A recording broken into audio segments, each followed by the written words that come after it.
Bom, eu estou com esse volante aqui do Punto Tijet, né? Já tirei os rebites dele, já fiz uma marca aqui, né? Uma marca aqui para não fugir do balanceamento. O que aconteceu foi esse calço aqui arrebentou. Também ele tá com desgaste aqui, ó, na lateral aqui, ó.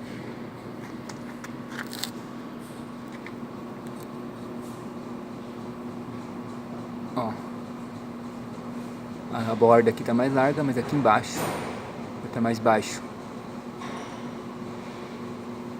Então isso é muito grave nesse volante. Agora eu vou ter que embuchar essa parte aqui,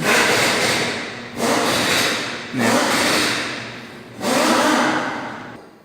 Embuchar essa parte e colocar um outro,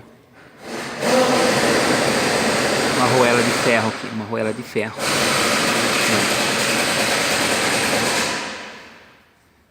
Beleza? Isso aí então. Vou consertar essa bucha aqui também. Beleza? Isso aí então.